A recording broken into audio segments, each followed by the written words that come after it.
दोस्तों, अगले क्लास में मैंने आपको बताया था कि कैरेक्टरिस्टिक्स मतलब introduction of accounting, book keeping के डिफिनेशन के बारे में और मीनिंग के बारे में। आज आप बताएंगे कैरेक्टरिस्टिक्स ऑफ बुक कीपिंग। चलिए चर्चा करते हैं कैरेक्टरिस्टिक्स ऑफ बुक कीपिंग। तो कैरेक्टरिस्टिक मतलब होता है विशेषताएँ, गुण, और बुक कीपिंग का मतलब होता है पुस्तपालन। ये आपको कल में बताए थे आपके वाली क्लास में। तो बुक कीपिंग को पुस्तपालन कहा जाता है और अकाउंटिंग को लेखाकर्म कहा जाता है। तो ये देखिए पहले कैरेक्टरिस्टिक्स ऑफ बुक कीपिंग के बारे में। इसको हम सिद्ध करते हैं कि कैसे ये क्या सच में इसकी विशेषताएं हैं। तो देखते हैं, कला व विज्ञान है। तो हम पहले पढ़ेंगे विज्ञान के बारे में। विज्ञान क्या है? कोई भी चीज़ जो सुव्यवस्थित, सुसंगठित एवं क्रमबद्ध तरीके से रखी जाती है उसे हम विज्ञान कहते हैं। यानी इंग्लिश में बोले तो the science is the systematic knowledge.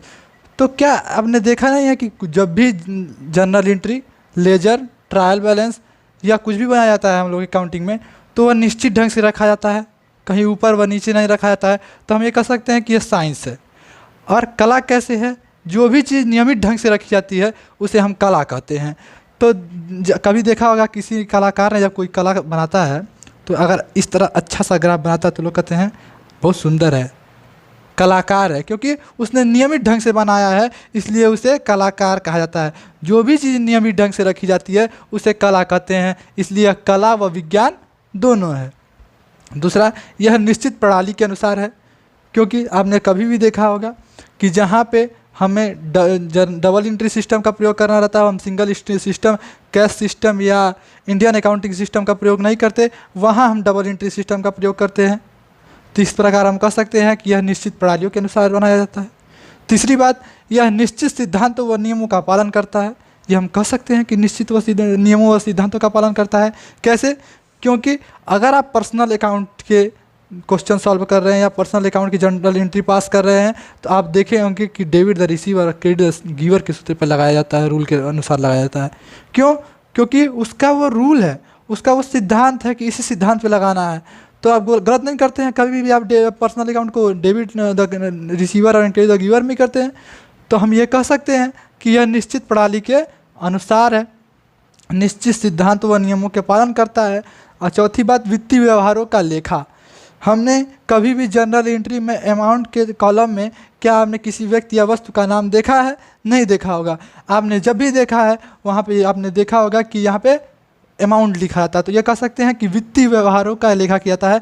आपको मैंने अगले क्लास के जो डिफिनेशन बताया था उसमें बताया भी था कि जो चीज़ कम से कम या आंशिक रूप से वित्तीय प्रवृत्ति की नहीं होती उनका लेखा नहीं किया जाता, और जो कम से कम या आंशिक रूप से वित्तीय प्रवृत्ति की होती हैं उनका लेखा हम बुक कीपिंग में करते हैं। तो इसलिए कह सकते हैं कि वित्तीय व्यवहारों का लेखा किया जाता है। निर्धारित पुस्तकों का प्रयोग। आपने देखा होगा कि जब भी एंट्री की जाती है तो जब कैश बुक बनाते हैं हम तो वहाँ पे कैश से संबंधित लेखे करते हैं। परचेज बुक बनाते हैं तो परचेज से संबंधित लेखे करते हैं। सेल्स बुक बनाते हैं तो सेल्स से संबंधित लेखे करते हैं। तो इसलिए कह सकते हैं कि इसमें निर्धारित पुस्तकों का प्रयोग किया जाता है। छठवां हम लिख देते हैं उद्देश्य। उद्देश्यों का पालन करना।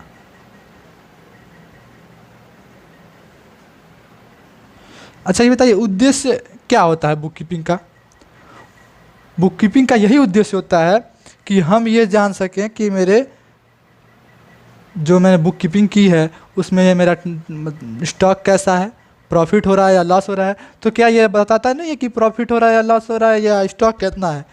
बताता है ना। तो इस प्रकार हम कह सकते हैं कि यह उद्देश्यों का पालन करता है। अब हम आगे बोलेंगे, बताएंगे कि meaning and definition of accountancy. Accountancy को हम कहते हैं लेखाकर्म। हिंदी में इसे क्या कहते हैं? लेखाकर्म। मीनिंग मतलब अर्थ, डिफिनेशन मतलब परिभाषा। डिफिनेशन को परिभाषा कहा जाता है और मीनिंग को अर्थ। तो मीनिंग पढ़ते हैं पहले हम। लेखाकर्म को मैंने बताया अकाउंटेंसी, यानी अकाउंटेंसी मतलब लेखाकर्म। लेखाकर्म पुस्तपालन मतलब बुक कीपिंग। लेखाकर्म पुस्तपालन का व्यापक रूप है, ब्रॉड रूप है।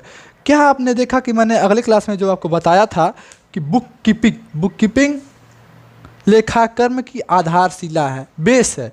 लेखाकर्म यानी अकाउंटेंसी का जो बेस है वो बुक कीपिंग है, लेकिन जो अकाउंटेंसी है ना बुक कीपिंग का ब्रॉड रूप है। उसमें मैंने आधारशिला बताया था और यहाँ इसका विस्तृत रूप यानी व्यापक रूप बता रहा हूँ। तो लेखाकर्म पुस्तपालन का व्यापक रूप है। इनमें मौद्रिक रूप से वित्तीय प्रवृत्ति के लेखे का सारांशन व वर्गीकरण किया जाता है। कैसे? मौद्रिक रूप से वित्तीय प्रवृत्ति के, जो चीज़ वित्तीय प्रवृत्ति की नहीं होंगी अकाउंटेंसी में उनका कदापि लेखा नहीं किया जा सकता। यहाँ पे वित्तीय प्रवृत्ति की जरूर होनी चाहिए, आंशिक रूप से हुआ या पूर्ण रूप से होनी चाहिए, जरूरी है। रूप से वित्तीय प्रवृत्ति के लेखों का सारांश मतलब शॉर्ट किया जाता है, क्लासिफिकेशन किया जाता है। लेखाकर्म में पुस्तपालन सम्मिलित है। ध्यान से इस शब्द को पढ़िए, पुस्तपालन सम्मिलित है। बुक कीपिंग में ही पुस्तपालन सम्मिलित है। लेकिन जब आपसे ये पूछा जाए कि जर्नल एंट्री और लेजर किस में आते हैं, तो आज हम चर्चा करेंगे डिफिनेशन ऑफ अकाउंटेंसी के बारे में। डिफिनेशन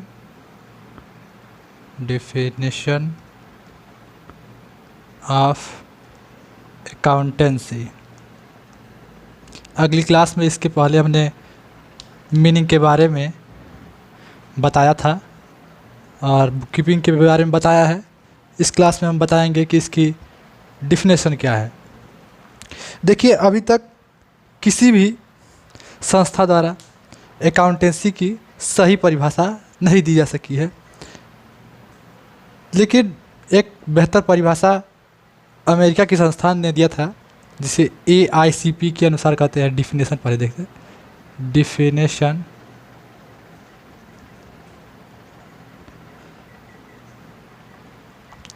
इन्होंने कहा लेखाकर्म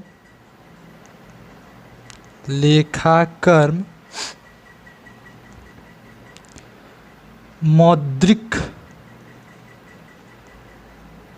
व्यवहारों व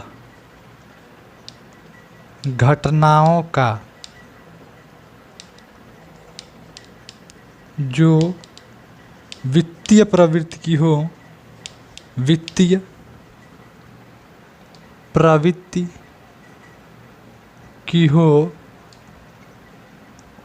उनका संक्षिप्तीकरण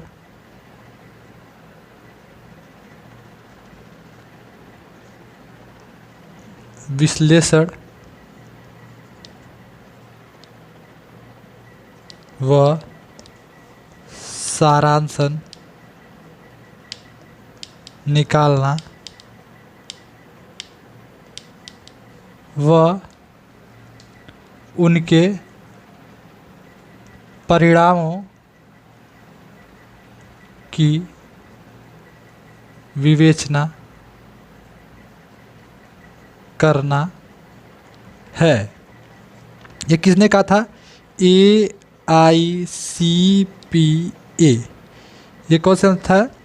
American institute for certified public accountancy. ठीक है। ये कहती है कि लेखाकर्म यानी अकाउंटेंसी जो है, अकाउंटेंसी को ही हिंदी में लेखाकर्म कहते हैं। लेखाकर्म मौद्रिक व्यवहारों व घटनाओं का जो वित्तीय प्रवृत्ति की हो, उनका संक्षिप्तीकरण, विश्लेषण व सारांशन निकालना, उनके परिणामों की विवेचना करना ही लेखाकर्म क्या कहलाता है? लेखाकर्म कहलाता है। ठीक है, ये इनकी डिफिनेशन थी। आगे हम पढ़ेंगे डिफरेंस बिटवीन बुक कीपिंग और अकाउंटेंसी के बारे में। चलिए पढ़ते हैं।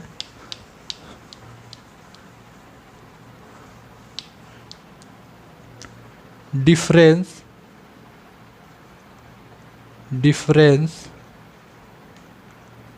Between book keeping and accountancy. देखिए, बुक कीपिंग को पुस्तपालन कहा था और अकाउंटेंसी को लेखाकर्म। इसे हम BK से परिभाषित कर सकते हैं, बुक कीपिंग, और इसको AC से परिभाषित कर सकते हैं। ठीक है। डिफरेंस क्या है? पहली बात इनमें डिफरेंस है अर्थ का। यह रेगुलरली बनाया जाता है, हमने परिभाषा पढ़ा था, नियत पुस्तकों में प्रयोग करना ही, लिखना ही कला कहलाता है, बुक कीपिंग कहलाता है। तो ये रेगुलर बनाया जाता है, रेगुलरली। और ये क्या है, वर्ष के अंत में बनाता है, यानी एनुअली। ये रेगुलरली है और ये एनुअली बनाया जाता है, ठीक है।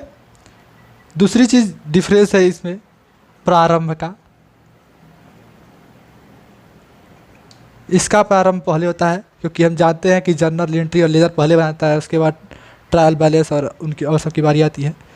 तो पहले जर्नल एंट्री और लेजर बनाते हैं, इसलिए कहते हैं सबसे पहले प्रारंभ होता है पहले, इसे कहेंगे पहले प्रारंभ, और इसे कहेंगे बाद में। क्यों? क्योंकि पहले जर्नल एंट्री और लेजर बनाया जाता है, उसके बाद ट्रायल बैलेंस जो अकाउंटेंसी में आता है, ट्रायल बैलेंस, ट्रेडिंग पीरियड और बैलेंस शीट हो जाता है, इसलिए कहेंगे इसको पहले और ये बाद बनाया जाता है। तीसरी बात प्रमुख उद्देश्य। प्रमुख उद्देश्य, इसका प्रमुख उद्देश्य हम जानते हैं कि इसको भी प्रॉफिट लॉस के लिए बनाया जाता है, लेकिन सबसे प्रमुख इसके उद्देश्य होता है कि यह स्टॉक जानने के लिए बनाया जाता है, स्टॉक जानने के लिए। तो हम यह कह सकते हैं कि यह स्टॉक के लिए बनाया जाता है और यह प्रॉफिट और लॉस के लिए बनाया जाता है। ये इसमें डिफरेंस है, प्रॉफिट एंड लॉस। चौथा उद्देश्य क्या, मतलब चौथा टॉपिक क्या है हमारा डिफरेंस, तो ये है विशेष ज्ञान। विशेष ज्ञान व योग्यता। आप जानते हैं कि जो भी अकाउंट पढ़ा है, कुछ भी कोई अकाउंटेंसी के बारे में, वो जर्नल एंट्री और लेजर तो बना सकता है, लेकिन आगे के लिए विशेष ज्ञान एवं योग्यता की आवश्यकता होती है। कैसे विशेष ज्ञान एवं योग्यता की आवश्यकता होता है, देखिए इसके लिए हम कह सकते हैं कि एक एम्प्लॉय कर सकता है, एम्प्लॉय, इसे एक एम्प्लॉय बना सकता है, क्योंकि आसान होता है जर्नल एंट्री और लेजर बनाना। लेकिन इसके लिए एक सीए की आवश्यकता होती है, चार्टर्ड अकाउंटेंट की, ठीक है। ये विशेष योग्यता और ज्ञान की बात हो गई। इसके बाद आते हैं हम क्षेत्र।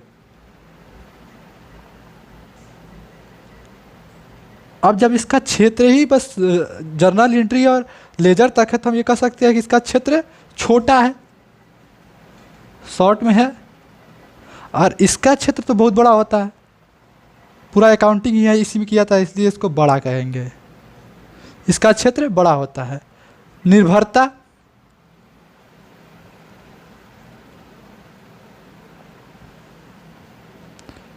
यह किसी पे निर्भर नहीं रहता, ये अपने नोट्स, अपने जर्नल एंट्री और लेजर बनाता है, इसलिए किसी पे निर्भर नहीं रहता। लेकिन यह पूर्ण रूपेण इसी पे निर्भर रहता है, क्योंकि इसी से ये सब इंफॉर्मेशन लेता है और अकाउंटिंग करता है, इसलिए ये निर्भर रहता है, ठीक है। उत्तरदायित्व की भी बात यही हुई। उत्तरदायित्व,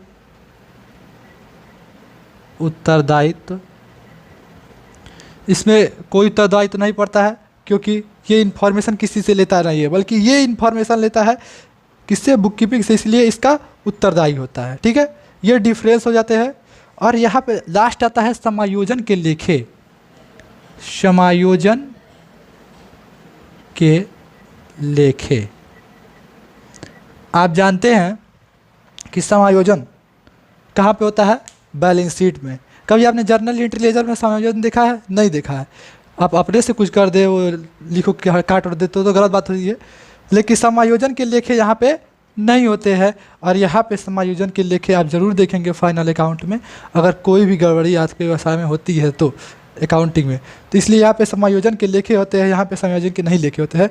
अगली क्लास में हम आपको बताएंगे कि इसका ऑब्जेक्ट्स क्या है और इसके सिस्टम क्या है और आइडियल अकाउंटिंग सिस्टम क्या है। इससे पहले आप इसे लाइक, शेयर व सब्सक्राइब कीजिए। धन्यवाद।